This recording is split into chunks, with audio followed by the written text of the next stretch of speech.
Yo, what's up, chefs? It's Vinny, and this is going to be my deep endgame ice shot or lightning arrow Deadeye Ranger build guide. Following the same formula as my previous build guides, of course, we have the detailed max roll planner. We also have the full endgame gearing and trade links Google document. This is going to have trade links and helpful tips for every single item slot, all the way from your bow up to and including even your unique jewels. It's going to have all of your different jewels that you need. I've even gone as far as to include some alternative links for things like the rings and the amulets in case maybe you need more elemental resistances, or you've already got your resistances, maybe you just want some more affixes. In addition to that, of course, we do also have the Path of Building Planner. There's not much of a guide here to follow. This is basically just a direct import of my current character. It's got both loadouts for mapping and bossing, which includes the skills, items, configurations. All of that is set up. When you change the loadout, it changes the configurations, so you're perfectly good to go. With all that being said, hopping back to the max roll planner, I'm just going to quickly go over the build rating like I usually do. I'm sure you guys already saw the clear speed and bossing capabilities in the short little intro. For the defense, I'll just hop in game super quick and show you guys. We have 2200 energy shield, which goes up to 4400 when we're mapping. We also happen to have 84% evasion while mapping once we stack up our tailwind. As you can see, 10 tailwind stacks, 84% evasion. We're capped on all of our elemental resistances. If there was one thing I would like to improve upon, it would be my chaos resistance, but as you can see, we've only died 28 times, and 20 of those were in the campaign, 8 of them, or 7 or 8, I don't know exactly how it works, I believe 8 were in the end game, and none of them were due to chaos damage. So this is kind of just something that, we haven't felt the need for, so I haven't gone out of my way to look for it. Of course, we do have some chaos res on our belt, and in the future, I would like to get some chaos res on the boots, or helmet, or chest piece to, help that number out just a little bit. With that being said, the only reason it's a 4 instead of a 5 is because, unfortunately, since we're not playing acrobatics, we don't have quite enough evasion to support it. You do have the potential to get one-shot by some slams. Technically, even if you're playing acrobatics, you would still have that option, or that potential to get one-shot. But basically, that's the only reason it's a 4 instead of a 5. And that happens very, very rarely, just to be clear. Moving on to the gearing, it's, rating it a 3, kind of middle of the road. My reasoning for this is because, mapping is super easy to get set up, but when it comes to bossing, there are a couple of quirks with the build where you either need a Thief's Torment ring, which I'm not a fan of using, or you need the unique mana flask from Simulacrum, the Melting Maelstrom, which basically just restores all of your mana. I'll just show you really quick. I'll just drain my mana super quick, and then when I press my flask button, it goes all the way back up to full. The Thief's Torment, I've got one here in my stash. This is an alternative, much cheaper than the Melting Maelstrom flask, but also quite annoying because you can only use one ring with it. It disables your other ring, and this just gives you mana per enemy hit with attacks, so it counteracts the amount of mana you drain. The reason we drain so much mana is because we're playing Cast on Shock for bosses. This Ball Lightning and Eye of Winter, their mana costs do come into effect when they're triggered, so as you probably saw in the intro, we drain our mana super duper fast on bosses. For complexity, I'm rating it a 2 because it's actually a very simple build to play. In mapping, it is literally a 1-button build. You just run around and press Ice Shot or Lightning Arrow, whichever you prefer. And for bossing, it's a 2-button build. You have Orb of Storms and Lightning Rod. Maybe the only reason I didn't give this a 1 is kind of just piggybacking off the gearing. It's a little bit more complex than some of the more simple builds, or for example, my monk build that I did before. With all of that out of the way, I do just want to quickly say that all of the links can be found in the description for the POE planner, max roll planner, etc. And let's go ahead and move on to the skills. I'm just going to quickly brush over these because most of them should be pretty self-explanatory, especially if you've seen the previous guides. Of course, we have Ice Shot. We're running Martial Tempo, Primal Armament, Ambush, Heft, and Fork. If you want to play Lightning Arrow, you can literally leave every single thing in the build the exact same as how I have it. The only thing you change is you swap Lightning Arrow for Ice Shot, and you swap Fork for Pierce. So I've actually got that in game right now. Literally all I would do, I've got lightning exposure sitting here for no particular reason. All you would do is you've got ice shot, you'd throw a lightning arrow on, you'd take the first 4 jewels or support gems, my mistake, and then instead of fork, you're going to run Pierce. You can run lightning arrow. It's going to be very, very effective, and I'll actually talk about why you might want to do that later on in the video. Moving past that, we have lightning rod, same as before, scattershot, concentrated effect, close combat, conduction, and lightning penetration. Orb of Storms, all of this is the same as the previous guide. The only thing new that we have now is cold exposure, which does actually work with Orb of Storms, just to be clear. You can even see here in the little video I've got. This was also included in the intro. To my understanding, this is the cold exposure debuff, this minus 20%, and it's, like a cold icon. Herald of Ice, we have Lightning Infusion. This is all the same as before. I'm not even going to read over these, to be honest. Herald of Thunder, all the same as before. Grim Feast, and then finally we have Wind Dancer with Clarity and Precision now, because we do have a little bit of extra spirit coming from our chest piece. You only need 30 spirit, which will give you enough for Clarity. If you have 40 spirit, though, like we do, you can also slot in Precision. Moving on to the bossing, the only thing that changes here is you swap your Heft and Primal Armament off of Ice Shot into Lightning Rod, and you're swapping those for Conduction and Lightning Penetration. You do not use Ice Shot at all for bosses, or Lightning Arrow if that's what you're preferring to use. You only use Orb of Storms and Lightning Rod, and that is it. We also turn off Herald of Ice and Herald of Thunder for Cast on Shock, and we turn off Grim Feast for Ghost Dance. The reason I'm saying turn off is because we actually have all of them in our skill panel. All we have to do is just right-click Herald of Ice, Herald of Thunder, right-click Grim Feast, and then right-click Cast on Shock and Ghost Dance, and we are good to go. So if you're doing a, Pinnacle boss, of course, you would want to do this. Elsewise, you probably don't need to do this. Maybe if you're doing a particularly hard, like Delirious Instilled map that has a boss in it, you could just swap it over really quick before the boss. It'll make the boss a lot quicker, and it's not very difficult to swap, of course, because you just have to right-click a couple things. Nature's fury. Moving on from the skills, we're just going to quickly brush over the passive tree. I have this set up in no particular order, so if you're looking for the route you should take while leveling up, I would highly recommend you check out my leveling build guide for the Ranger. This is just for once you get to roughly level 90, level 92, give or take. We're not going to talk about too much here, other than I will just say some of the unique things about my build. We do run First Approach. I feel like this is a very valuable node to take. As you can see right now, we got our mapping set up really quick. We're sitting at a solid 482k hit DPS. If we take off First Approach, that goes down by 100k. And if we take off these other 2 nodes, we're all the way down to 333k. It's very hard to find that much bang for your buck from any of the other nodes on the tree. And of course, this is only against enemies on full life, but when you're mapping, most of the enemies you hit are going to be full life and then dead. There's very rarely an in-between with most of the enemies you're fighting. So I think it is a very valuable node to take. Other than that, of course, we've got Coming Calamity because we're playing Double Herald. We've got a bunch of crit nodes over here, and here. These are all very valuable.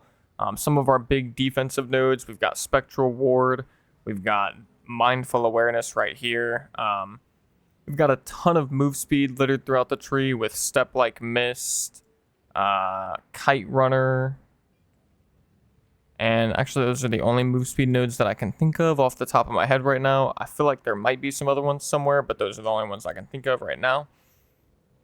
All in all, though, a very, very solid passive skill tree. I've tested out many different variations, many different variations, and I just always find myself coming back to this one.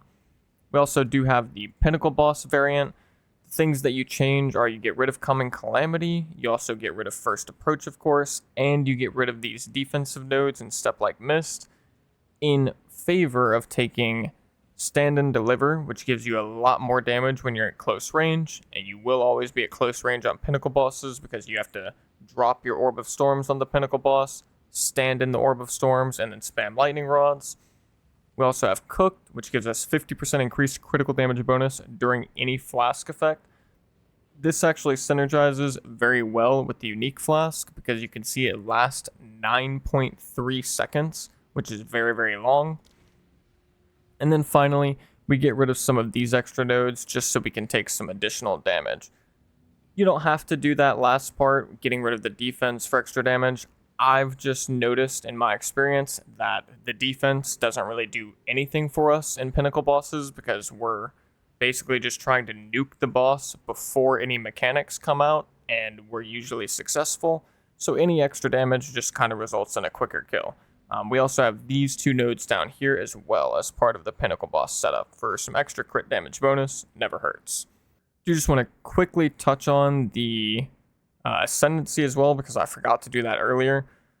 Pretty simple, basic, nothing super special here. Come up, grab point blank, then you're going to grab endless munitions for the additional projectile, and then of course tailwind and wind ward for this is kind of like a nice little thing. I used to go for eagle eyes, but I ended up going for wind ward in the end because what I was talking about, how you have the chance to get killed by random slams, this helps with that. When you do eventually take damage during your tailwind, all of your tailwind stacks get consumed. That's how it always works. But with this, you're going to take 30% less damage on that attack as well, which can help you, save you from getting one shot. And those are going to be the passive trees. Moving on from the passives, let's quickly go ahead and go over my gear setup. So this is all a direct import from my current character. So actually, I'll just go ahead and show it in game really quick because it'll be a little bit nicer, I think. I'll also quickly go over the budget for this build as well. For those of you that are interested, the total budget of my kit, my flasks, my jewels, and even including my 5 sockets over here is going to run you close to 25 divine orbs, give or take a few divines, of course, depending on what types of deals you can find. But from my own experience, the bow we got for 130 exalted orbs. The really important things to note here are the 2 critical hit chance, 2 critical damage bonus. You cannot go without these if you want to do a similar amount of damage to me. I can't stress enough how important those stats are.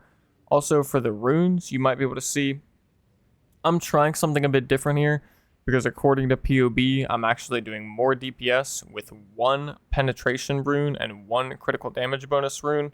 And this is against Pinnacle bosses that have 50 or more resistances. And I think the main reason for this is because we only have 30% penetration from this little section right here. We do, however, have cold exposure. And I tried running lightning exposure on cast on shock, but for some reason, lightning exposure just wasn't proccing with ball lightning, even though I felt like it should, but it just wasn't happening. So we have about 50% total cold pen if you count cold exposure. But of course, cold exposure can go through, or it can go beyond 0 resistances. It can take the enemy into negative resist. So this extra rune doesn't seem to be a bad idea to me. And I've had very good success with it so far. If you want, you can just stick to 2 critical damage bonus runes, and you'll be just fine, though. Moving on to the helmet, we got this one for 69 exalted orbs exactly. The only things that really matter here is the high base energy shield, or the high energy shield amount, increased rarity of items found, intelligence, and fire resistance, all very nice. Chest piece, good resistances, a little bit over 60%, or 60% exactly.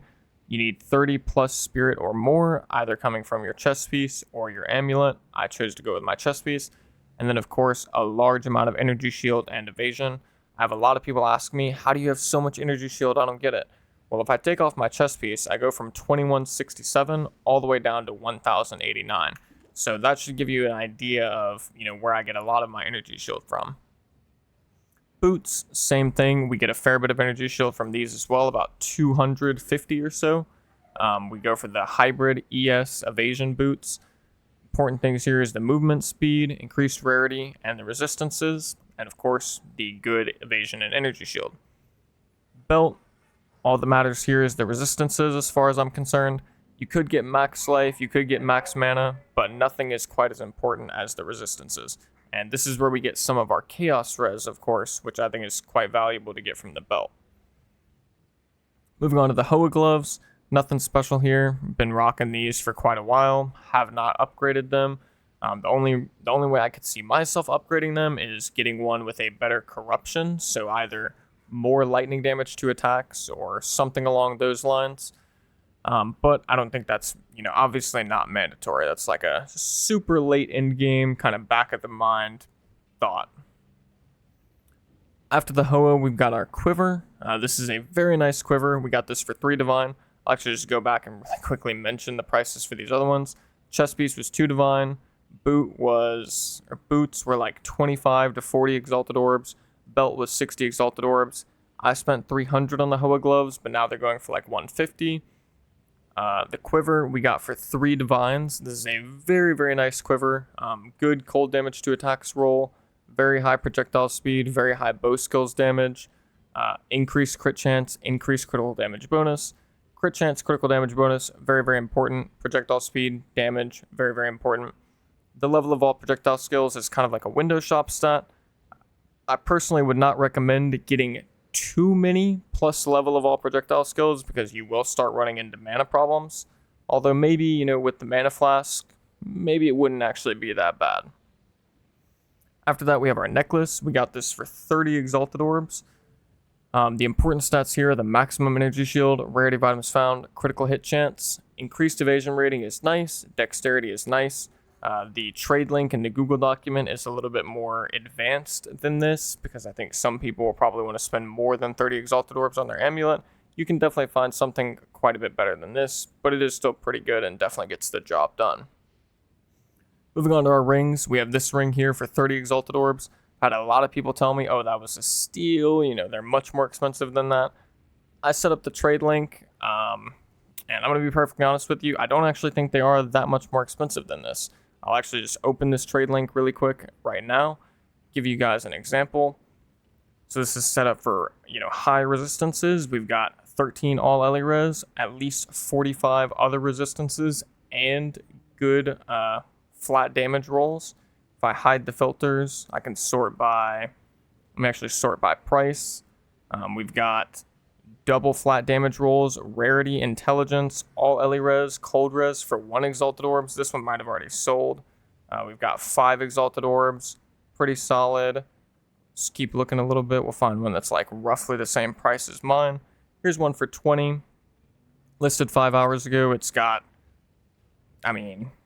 this thing's insane. It's got 56 resistances, plus 13 all LE res, plus 2 flat damages, and increased lightning damage. It's very solid. So you can certainly find very good rings for a cheap price if you have your filters set up the right way. There's plenty throughout here. Here's another example. Here's another example. Yeah, it's definitely possible. And of course, you can find better ones for more currency. That goes without saying. If I sort by resistances here, this is 45 plus 64, a total of 109 resistances, plus the 13 all LE, which is going to be another 39, and it's got 2 flat rolls for 2 divine orbs. It gets pretty crazy. If you sort by the top, that's resistances. If you sort by the bottom, that's flat damage rolls. So this one has very good flat damage rolls. You get the idea. Moving on to our final piece, the other ring. This is a 2 divine orb, very good breach ring. It's got 2 very high flat damage rolls, T9 and T8, lightning damage and cold damage. And then it's got some good affixes, dexterity, intelligence, increased rate of items found, and the evasion rating is a nice window shop stat to boot. And that's going to be the gear and the prices for all of them. Of course, I've already gone over the skills, I've gone over the passives. I'll just really quickly go over the jewels as part of the gear, and I'll actually do this in the max roll planner because I think it'll be a little bit easier. Here we go. Oh wait, whoops, I know it's not showing. Okay, there we go. So here's the jewels. We have basically most of the jewels are going to be very similar, and they're going to be very similar to the trade link right here, the regular jewel link. You can find these for 5 to 100 Exalted Orbs, depending on how good you want them to be. But most of them are going to be increased attack speed, increased attack damage. Not this one, actually. More like this one or this one or this one. They're going to be some combination of increased damage and increased attack speed. Pretty simple. It's going to be either like elemental damage or bow damage or attack damage or projectile damage or projectile speed, because projectile speed gets converted to damage, of course, due to one of our passive skills. If you want a more fancy one that's going to give you more, oomph to your damage, but is also going to cost quite a bit more, you'll want to start looking for ones like this that have increased bonuses gained from equipped quiver. That stat is extremely, extremely strong, especially if you have a good quiver. And then obviously any extra stats on the jewel you can get are nice. So you can see this one, it has attack speed, attack damage, and then it's got bonuses gained from quiver. And the other two stats are pretty useless. The chance to inflict ailments was kind of like a nice window shop stat on this one though, which is why I bought it. For our unique jewels, we have Against the Darkness and Megalomaniac. I'll actually start off with Megalomaniac because Against the Darkness will lead us into our final topic. But for our Megalomaniac, we have Allocates Sharp Sight and Feel the Earth. The important one here is Sharp Sight because this is actually within the radius of our Against the Darkness. So not only are we getting the attack speed and accuracy rating against rare and unique enemies, but we're also getting that extra 4% of damage as extra cold damage. Feel the Earth was just a window shop allocation. It's going to be very expensive if you want to look for a Megalomaniac with 2 good nodes allocated. If that's within your budget, more power to you. But if not, I recommend just looking for one that has 1 good allocation. So you could go for something like Sharp Sight, which is kind of what my trade link is focused around. Or you could look for something else that you already have allocated to free up extra points. So just an example of this could be like Kite Runner. If you get a Megalomaniac with Kite Runner allocated, then you can actually save these 4 points and you could put them in here for Staggering Palm, or you could come down here, put in both of these for the extra cold damage. There's a lot of different options that you could have there depending on what you find. But for a simple one, I would just recommend getting Sharp Sight plus something else. Hopefully that something else is something that's, remotely useful, which I think Feel the Earth isn't bad. Increased elemental ailment threshold. It's just going to make it more difficult for us to get frozen, shocked, etc. Moving on to the Against the Darkness, we have the important one, or the important stat here is notable passive skills and radius also gain 4% of damage as extra cold damage. That can be anywhere from 2 to 4%. So of course you want to get one with 4% if you can afford it. That's going to run you around 3 to 6 Divine Orbs, depending on what the secondary stat is.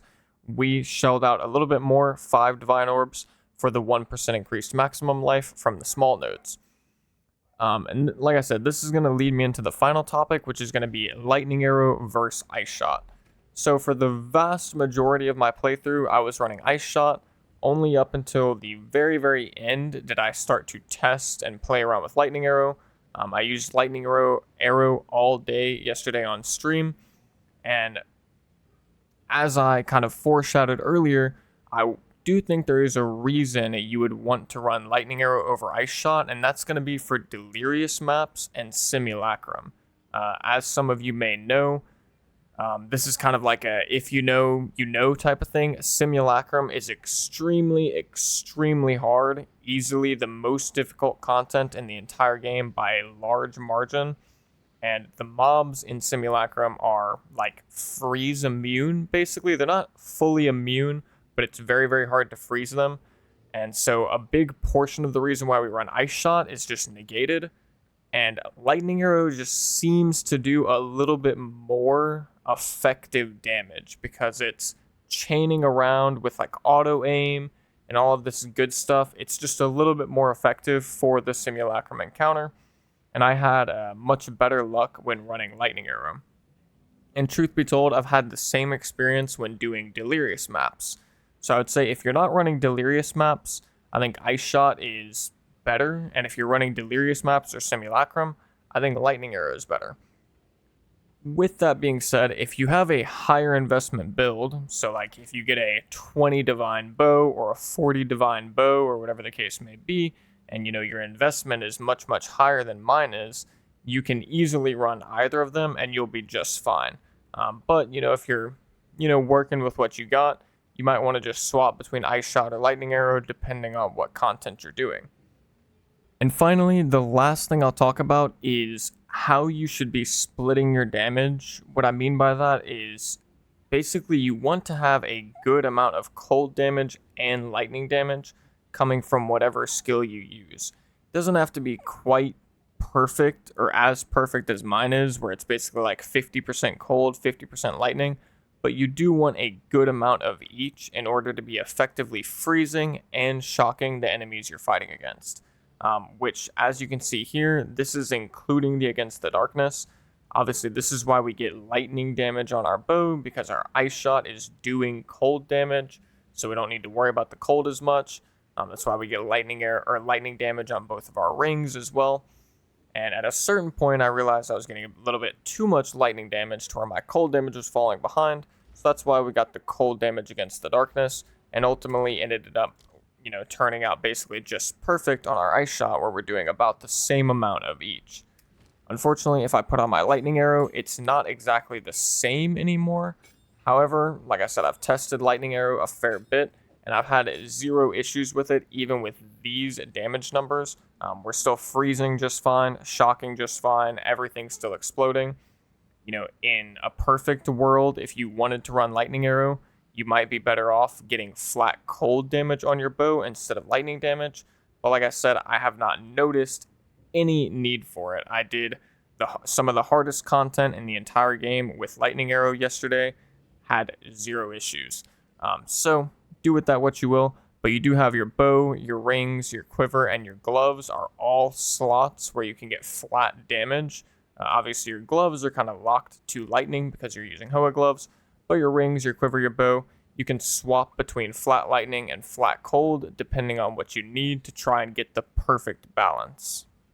Alrighty, for this last segment, I've had a couple people here and there asking for just a little bit more detail on how to pilot the character, so I thought I'd run you guys through a max level breachstone really quick, just to kind of show you what's going through my mind and what buttons I'm pressing and stuff like that. So the first thing is I'm going to recommend you come over here, change your passive tree to the Pinnacle Boss passive tree. I've already got that done, of course. I've got Stand and Deliver, Cooked, the extra nodes here, giving up a little bit of defense for some extra damage.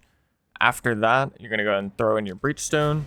And the reason you want to respec your passives first is because if you have a double energy shield, let me turn these on. If you have double energy shield from Grim Feast and then you just turn it off and turn on Ghost Dance, you'll still keep the double energy shield. But if you have to teleport out of the Twisted Domain to respec your passives and then you change from Grim Feast to Ghost Dance, you don't actually keep the double energy shield. So this is just a little min-max thing you can do. Of course, not super necessary, but, just something you can think of or keep in mind. And we don't really need the extra trash clear DPS for this initial breach part. We're going to lose out on a little bit of DPS, but it's not going to make a big difference. We're still going to be nuking everything just fine.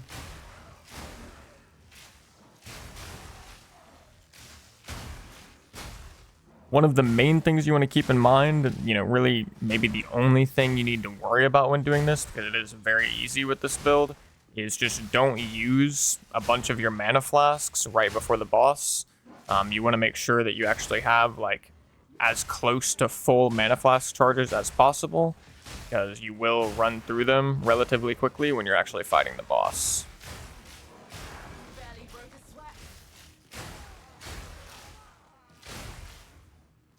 And we have okay mana regen, and we're pretty much one-shotting everything, so you shouldn't need to use your mana flask too much, if at all. I think I'll probably be able to get through this without using it at all.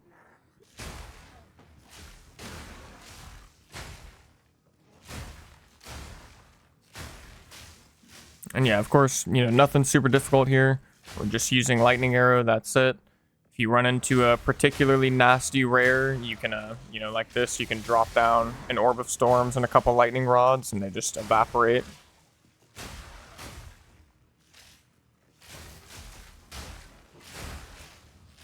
I need more mana.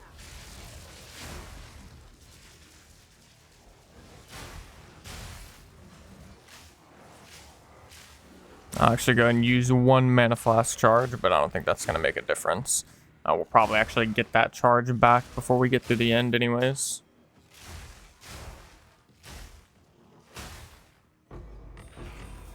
Alrighty, so now we are at the end.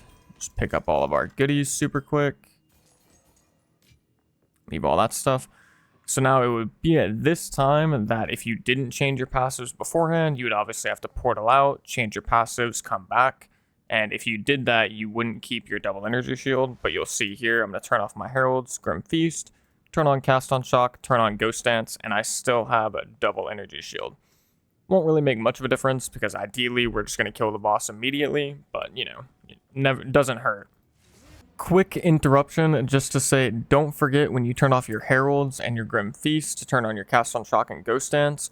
Also, make sure you swap your support gems over from your Lightning Arrow or Ice Shot into your Lightning Rod. I forgot to do it in this little recording. It didn't make much of a difference because my character's gear is quite good, but for your case, and generally speaking, I would still do it because it just makes the boss that much quicker and that much safer. I just forgot to do it while I was recording. Back to the footage.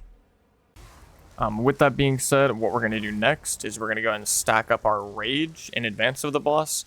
And the only thing to really keep in mind for Zesht is he has one mechanic that he can do that can kind of like throw a wrench in your plans, which would be the hand. Like he puts the hand up top, it follows you around, and then it smacks down. If he does that mechanic early, you are going to have to respect that mechanic and actually dodge it. You can't just stay in and kill him fast enough. Maybe you can. If you had a little bit more investment, I'm sure you could. But for my current setup, I just respect that mechanic. If he does anything else, you can just kill him before you even have to worry about it. With that out of the way, we're going to just make sure we have all of our rage. We're good to go. So now we're just going to stand here, make sure we keep our rage up with Orb of Storms. When he comes out, we're going to place a fresh Orb of Storms, Mana Flask, and then just go crazy. Mana Flask, Mana Flask, Mana Flask, Mana Flask. And it's that easy. We've still got half of our Mana Flask charges left, so we're far from actually being out of juice. Basically, all we do there is we put a fresh Orb of Storms right before he's ready to be attacked. And then we just hold down Lightning Rod as we run out of mana, Mana Flask, and just repeat. Of course, we didn't really get anything too good from that, but that's okay. Go ahead and portal back, and hope you guys enjoyed. Last but not least, I hope you guys enjoyed the guide. Feel free to make use of the trade links Google document. If you have any questions, you can drop them in the comments below, or hop into the Discord. There's a couple of really good channels in there for asking questions, getting support. If you want to ask me something specifically, you can mention me in the Discord. I get back to all of my mentions as soon as possible. Only other thing I'll say is the Ranger series is probably coming to a close pretty soon. There's only a couple of other things I could think of to really upgrade my build, like a significant amount, which would be like getting an Ingenuity. Of course, we could upgrade some of our other items as well, but you know, the amount of increase in power we're going to see from that stuff is going to be pretty marginal. We've done, this build is capable of doing all content in the game except maybe the highest tiers of Simulacrum. But if you know, Simulacrum is the hardest content in the game by a long shot, and we have officially completed Simulacrum at this point, on a pretty low budget, I would say. So I'm not sure how much more we'll do. We might be hopping into the Sorcerer pretty soon. If GGG announces the Druid coming around the corner, we might put the Sorcerer on hold and just do some other stuff for fun in the meantime until Druid comes out. But I really appreciate the support from you guys. Hope you enjoy the build. Good luck blasting. And last but not least, take it easy, chefs. As you fade away, as you fade away.